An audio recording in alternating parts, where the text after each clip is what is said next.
নমস্কার বন্ধুরা, মালতীর হ্যাংলা ছেলে তোমাদের সবাইকে স্বাগতম। আজকে দেখো আমি একটা আমের রেসিপি করব।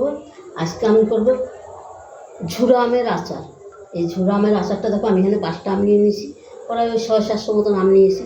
এই আমগুলো দেখো ভালো করে ধুয়ে আমি একটা জলের ভিতরে রেখেছি, গামলার ভিতরে। আমগুলো এবার আমি ভালো করে কেটে নেব। আর এই ঝুড়ো আমের আচারটা খেতে বন্ধুরা পুরো অসাধারণ হয় কিন্তু। আর তার সাথে কিন্তু আমি মশলা দেবো একটু, কেন মশলা না দিলে না ঠিক আচারের একটা ভালো লাগে না। এনে দেখো 3টে শুকনো লঙ্কা নিয়েছি, মৌরি, জিরে আর ধনে নিয়েছি। এটাকে একটু আমি ভেজে নেব, এটা আমি পাশে রেখে দিচ্ছি। এবার আমি একটু আমগুলো কেটে নেব। এটা কিন্তু তোমরা গ্রেটার দিয়েও গ্রেট করতে পারো, কিন্তু আমি কেটে নেব।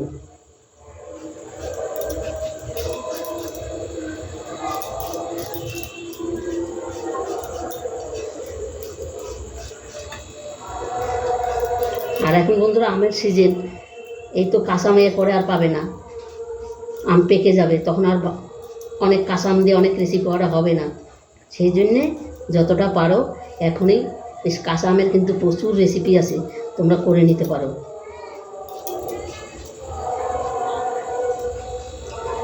কেটে আমি একটা জলে ভিজিয়ে নিলাম।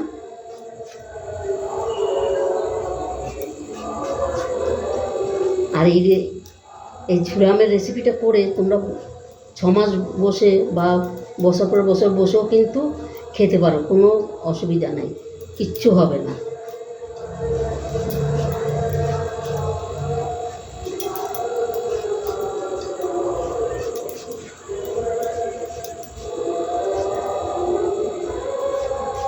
আর আমি কেটে নিচ্ছি আমগুলো।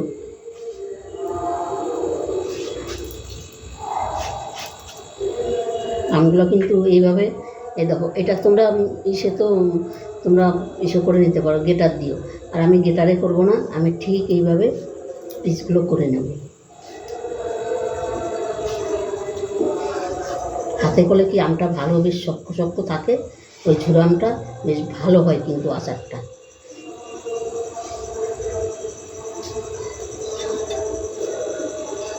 এই দেখো, ঠিক আছে, এরকম ধরনের আমি কেটে নিয়েছি। এইভাবে সম্পূর্ণ আমগুলো কিন্তু আমি পুরো কেটে নেব। আর একটা দেখাচ্ছি তোমাদের।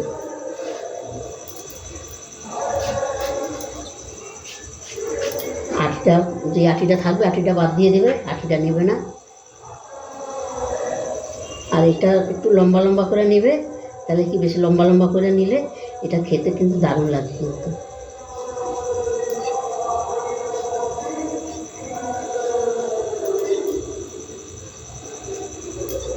এই দেখো, এটাও বেশ লম্বা লম্বা হয়েছে। এইভাবেই কিন্তু এই আমগুলোর এইভাবেই কাটতে হবে।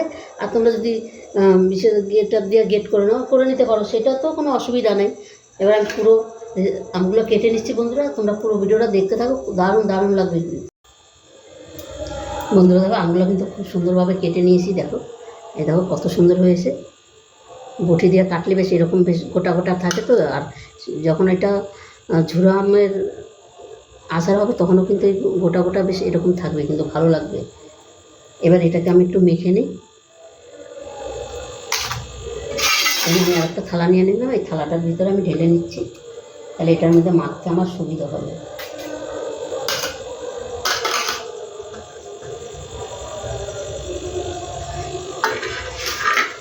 আর এখানে দেখো চিনি আর বাতাসা আমি মিলিয়ে নিয়েছি। ঘরে অনেক বাতাসা আছে বন্ধুরা, কি করব বলো, তাই নষ্ট করব না, আমি এই রেসিপিতেই কাজে লাগাই দিই। বাতাসাটা জল লাগলেই এটা গলে যাবে।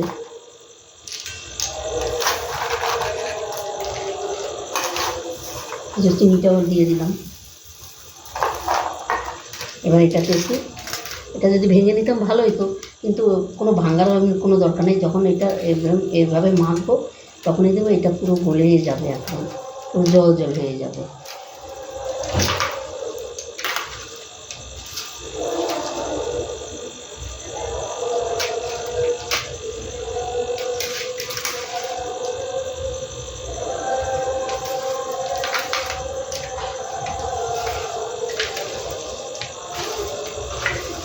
এটা একটু ভালো করে মেখে পুরো 1/2 ঘন্টার মতো রেস্টে রেখে দিতে হবে। আর একটু বড়ো পাত্র হলে ভালো হতো, বাতাসাটা পড়ে যাচ্ছে।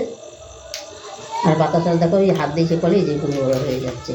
ভিজে গেলে আরও একদম পুরো মেখে যাবে, কোনো অসুবিধা নেই।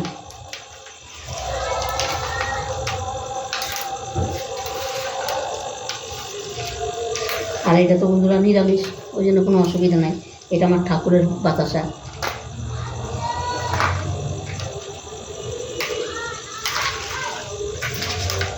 এটা জল জল বেরিয়ে গেছে, এখনই জল জল বেরিয়ে গেছে।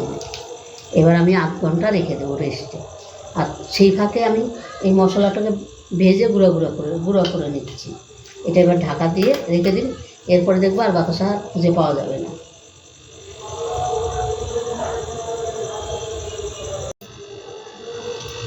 বন্ধুরা দেখো কড়াইয়ের মধ্যে কিন্তু আমি দিয়ে দিচ্ছি, আর কতটা কিন্তু দেখো কতটা জল বেরিয়েছে। আর এখানে কিন্তু কোনো জল দেবে না। এবার আমি গ্যাসটা জ্বালিয়ে দেবো। গ্যাসটা জ্বালিয়ে দিলাম।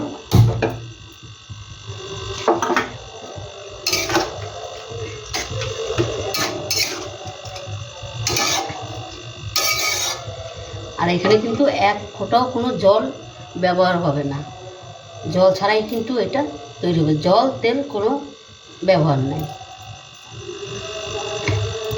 আর এটা কিন্তু শুধু নাড়তেই হবে, মানে নেড়ে যেতে হবে। এটা যেন একদম পোড়া না লাগে, শুধু নাড়তে হবে। আর কতটা নরম হয়েছে দেখেছো, কত সুন্দর নরম হয়ে গেছে কিন্তু।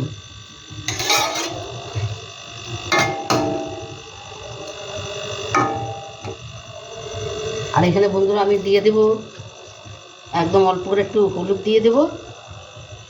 হলুদ দিয়ে দিচ্ছি অল্প করে। আর কালারের জন্য দিয়ে দিচ্ছি কাশ্মীরি লঙ্কার গুঁড়ো, একটু বিট নুন, আর রেগুলার নুন সামান্য একটু দিয়ে দিচ্ছি। দেখুন বাস, এখানে কিন্তু আর কোনো কিছু দিতে হবে না। আর যেই মশলাটা আমি তৈরি করছি সেটা পরে দিচ্ছি।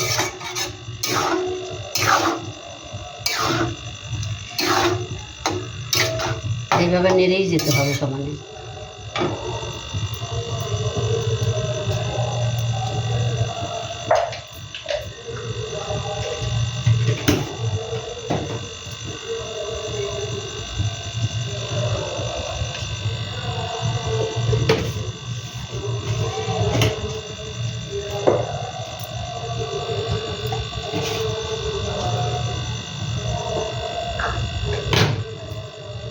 আর এইভাবে অন্ততপক্ষে বন্ধুরা এই রেসিপিটা বানিয়ে খেয়ে দেখবে, অসাধারণ লাগে কিন্তু।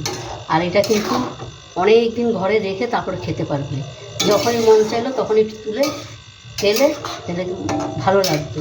যেন আমি ভাত খেয়েছি, এই একটু তুলে খেয়ে নিই, দারুণ লাগবে কিন্তু, মুখটাও খুব ভালো লাগবে।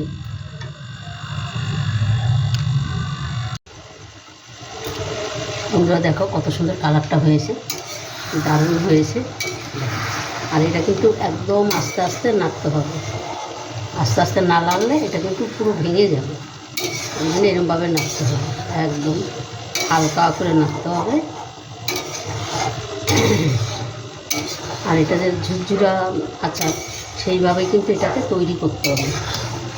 আর কালারটা কত সুন্দর এসছে দেখো, দেখো কি দারুণ লাগছে দেখতে।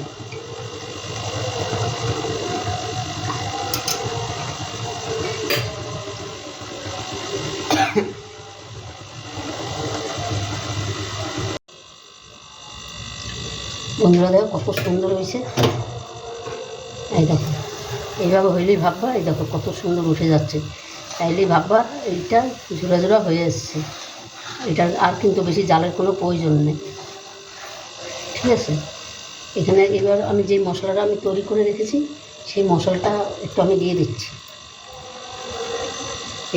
এটা দিলে না খেতে অসাধারণ হয়।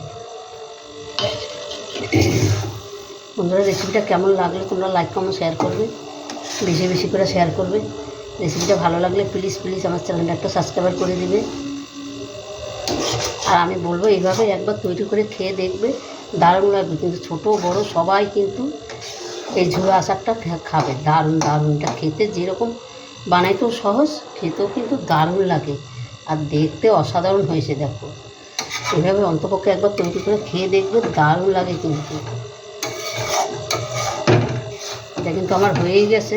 দেখো কতটা সুন্দর হয়েছে, তোমরা একবার দেখো, অসাধারণ হয়েছে কিন্তু। আমি চাই তোমরা একবার এইভাবে তৈরি করে খেয়ে দেখো বন্ধুরা, দারুণ লাগবে। তবে আমার রেসিপিটা কমপ্লিট হয়ে গেছে।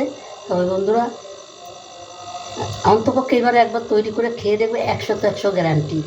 তবে আজকে আসছি, কালকে আবার দেখা হবে নতুন কোনো রেসিপি নিয়ে। তোমরা ভালো থেকো, সুস্থ থেকো, টাটা, বাই বাই।